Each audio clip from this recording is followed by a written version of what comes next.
I thought it'd be really cool to take the best moments from my watercolor pencil videos, 3 years of experimenting, teaching, and painting, and pack them into one short and powerful video. This is the ultimate crash course with my top techniques, tips, and process videos all in one place. Hi, I'm Françoise. Welcome back to my channel, your resource for watercolor and watercolor pencil art that looks loose and realistic all at once.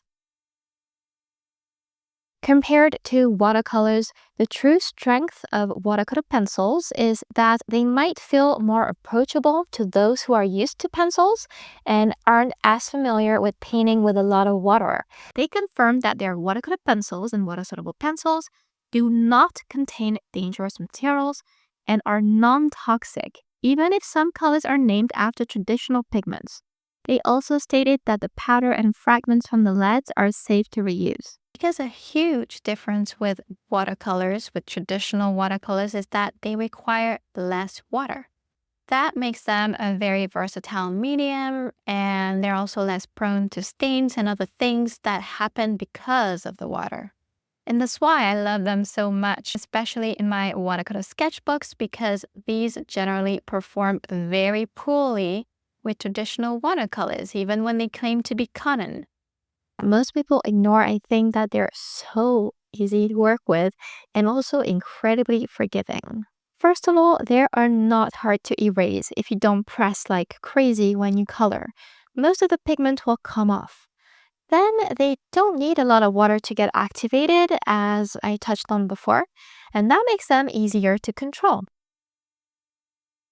What I realized, and I remember this happening with cheap watercolor pencils as well, and I'm talking about regular colors, not pastel colors, is that it can be very hard to layer with the wrong supplies. When with quantity supplies, this is not only very easy, but also effective. So a very low pigmentation, as well as a noticeable difficulty to layer more pigment on top of a painted area, are the warning signs you might want to upgrade your watercolor pencils. Not all watercolor pencils are made equal, and that will greatly affect your results. And that's exactly why you'll always see me use the same brands in all the videos I've made about the medium, except when I want to try a new brand and review it. Reasons why they are so good is because they're creamy when others are dry, and that makes it easy to use them. They're also sturdy when others break easily, and that just makes one's lives better, as you can imagine. They also last longer because of it. And they're also vibrant when others seem so bland, and that of course helps paint more beautiful artworks. My watercolor pencils will include the watercolor and the water-soluble kinds, ink-based, graphite, etc. So my favorite watercolor pencils, and also the most qualitative of all, I think, are the Faber-Castell Embrush Durer and the Caran d'Ache Museum Aquarelle. You can find them in open stock if you want to try them out. Otherwise, a 24 color set is better in my opinion, because unlike the 12 color sets, it comes with the white pencil, and that's going to be useful to place extra highlights. And I've found that a simple sharpener like this one works best with my watercolor pencils. That's just personal preference, because I have a lot of fancy ones and I find that they don't work as well with every type of pencil, especially those with a softer lead. In general, it's fine to use drawing paper or even cheap watercolor papers, when for watercolors, I'd tell you to stick to the best 100% cotton watercolor papers. I've tried watercolor pencils on all kinds of papers before, and two things matter most. I think the thickness, the weight of the paper is important, and I recommend 270 to 300 grams per square meter papers, just so the water can get through or make it buckle too easy. Then I've found that a smooth texture is better as long as it is not silky smooth and has a little bit of tooth to it. That's why I'll go with cold press watercolor papers most times, and especially today, because as you can see, I'm using water to paint the background. When I don't use as much water, a hot press watercolor paper will do, and prices don't seem to affect the outcome as much as they do with watercolor pencils. My favorite papers are Asha and Saunders Waterford 100% cotton watercolor papers, cold press. And I also like the Stillman and Burn Beta and Delta sketchbooks, cold press, and fit for wet and dry media, which means you can paint or draw with a bunch of different tools in these sketchbooks. And a first favorite of mine is a palette or something similar with a rough texture, or the affordable alternative, a scrap piece of your least favorite watercolor paper. The goal here is to create swatches of paint by just scribbling on whatever option you choose, and then activate the pigment with a wet brush. To use these water-soluble graphite pencils to place elegant shadows in my paintings. The shadows are strong and beautiful once I activate them. Before we move on, if you want to go deeper, you can choose from any of the 50 watercolor pencil tutorials on my Patreon for a small monthly fee. For those who prefer a structured class with one strong focus, I also have a few classes on Skillshare. Otherwise, to learn everything about watercolor pencils from A to Z at your own pace and with my full support and feedback, I suggest my watercolor pencil mastery course. It's 30 hours of content with 26 paintings, a hefty technique library, and there's even a module about water-soluble pencils. Everything I've mentioned is on my website, so if you need more information or you want to take a look at the paintings, I will link it down below in the description. And by the way, the technique that I'm going to showcase today, as well as all the other techniques that I show in my watercolor pencil videos, apply to all water-soluble pencils. And that's why I do not find it relevant to make a distinction, because you can use this with regular watercolor pencils like the Faber-Castell Arvage Dur, but also the ink-based pencils, Derwent Inktense, these Derwent Graphitint pencils here, and pretty much anything water-soluble that you can color with and activate with a paintbrush. I like to wet my palette to make the step even faster, since now you can see that the paint is ready for use, and just like that, we have something that looks like watercolors. Use this technique when you want to paint a large area quickly, like I'm doing here with this background.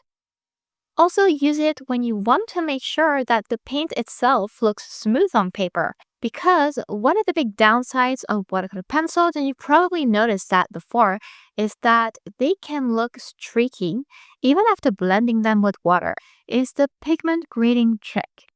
Just grate the watercolor pencil pigment onto the paper like I'm doing here with plain sanding paper, smear it on the sheets, and activate that with water. You can do it with a brush, or you can do it with a spray bottle. Just depends on the result that you're looking for. This is the easiest way to paint smooth washes, and it is fun. For best results, I like to use a blunt lead, even if it's just a bit blunt. It makes the coloring easier and faster, and less risks of having streaks or indenting the paper. I also press enough to leave pigment on paper, but not too much.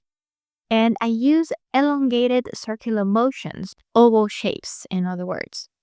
Use the coloring technique when you want to target a specific area of the painting, and I like it for shapes like the snowman. The coloring technique is logical for me to use right now because I want these berries to stand out against the loose background. If I color, there'll be more precision in where the color goes and how several colors overlap in a specific spot. It'll be easier for me to decide and to render that on paper. I can also play with pressure in places where I know that the twigs or berries need to look darker.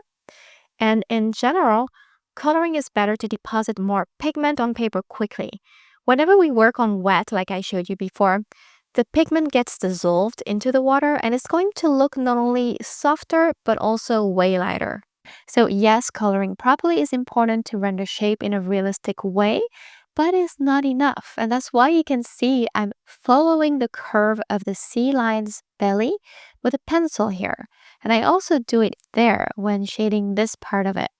It's really important to imagine the shape, to visualize it, and to color it as if it was a real 3D thing. You always want to blend watercolor pencils from light to dark. Look at what happens when you do it randomly. The purple muddies the red a bit. And this is not the worst color combination. With complementary colors like yellow and purple or a strong color like black, you will most likely end up with a brownish tone all over the art. Now about the importance of cleaning your brush and cleaning it up often, as I showed in the previous mistake demo. If I blend from red to purple in one go, I still end up with a little bit of a muddy look. The best approach I've found is to blend the light color with little water, rinse, remove the excess water, and blend the dark color then. You can also do it the other way around, as long as you always clean the brush between colors. Make sure to insist enough with a paintbrush, since with most watercolor pencils, it takes water and a lot of back and forth motions for pigments to fully dissolve. The only tricky thing about watercolor pencils is the part where you'll activate dry pigment right on paper, because that can turn into a giant muddy mess, and I believe that is why a lot of people buy watercolor pencils and never really use them. Watercolor pencils are really easy to activate as long as you are aware of how to do it. So, for example, to avoid the muddy mess and retain all the details as I place them, I teach that the key is to use very little water and a paper towel. I blend section after section, and I rinse my brush in between to avoid and transfer old paint elsewhere. This is a big difference between watercolor pencils and watercolors. With watercolor pencils, yes, it can be tricky to activate, but once you learn it, you're all set. But to get to color, you get to see where your whole painting is going before actually turning the pigment into paint. So you're not really left in the dark or with the ugly stage that watercolor puts you through. And I also find that there's a lot less stress because of the section by section approach of watercolor pencils. When with watercolors, it's more like a more global approach of painting on the whole sheet. With watercolor, you also have to deal with more issues linked to water, since we use a lot more like marks forming, blooms, just drawing lines happening when you didn't really plan on them to. Watercolor pencils are more straightforward. They also bleed into each other less when sections are touching, I feel like. Maybe because they dry a little bit faster. So it's just a little bit easier of use. Here I'm ready to activate the pencil, and I'm careful to preserve the white areas by wetting them first before moving towards the colored areas, because the activated pigments will be able to melt into the white of the paper, and the gradient between color and white will look seamless. That's also important. Notice I activate everything while still following the shape of the animal. It's as if I was painting on a 3D object. And it's most visible here on the belly because it's round and it catches the light towards the left. So it really helps to place curvy brush strokes there. While in the flippers, I find it less important because they're more flat to begin with. And just shading properly will produce 90% of the expected results on these.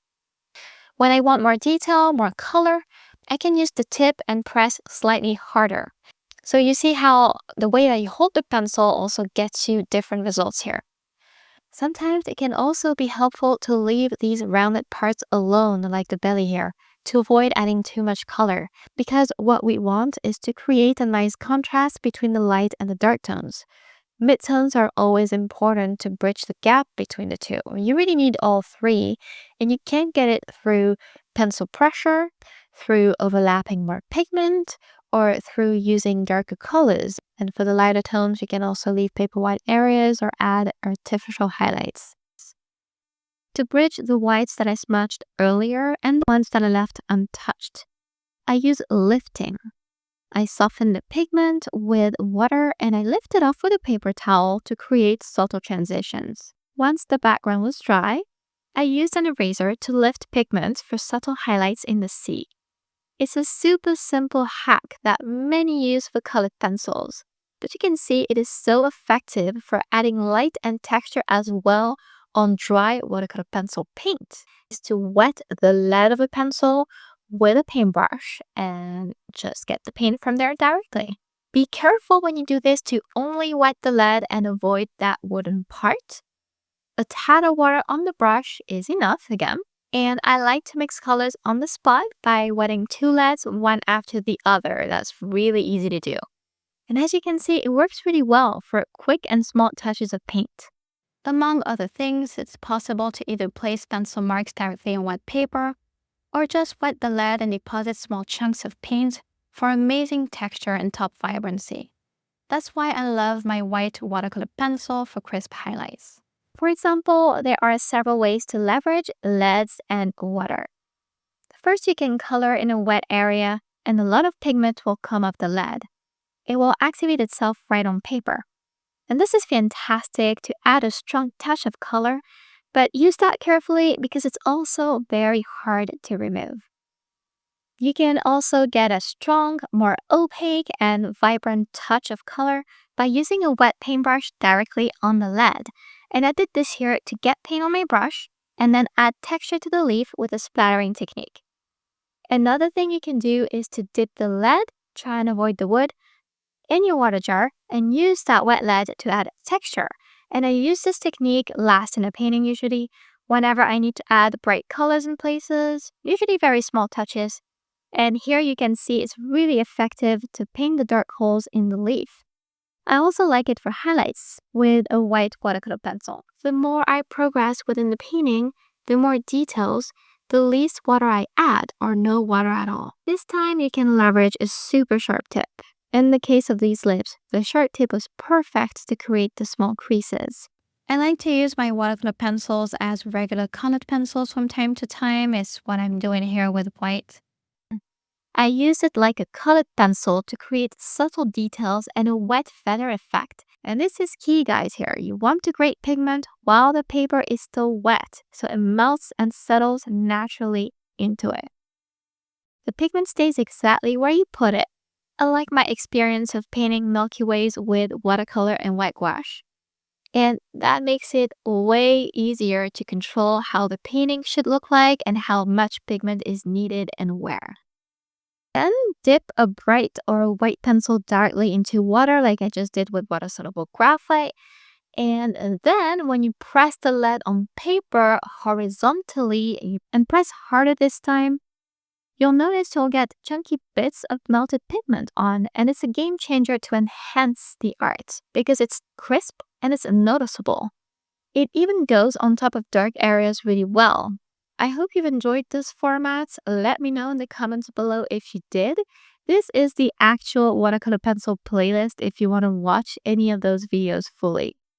Thank you so much for sticking around till the end and see you next time.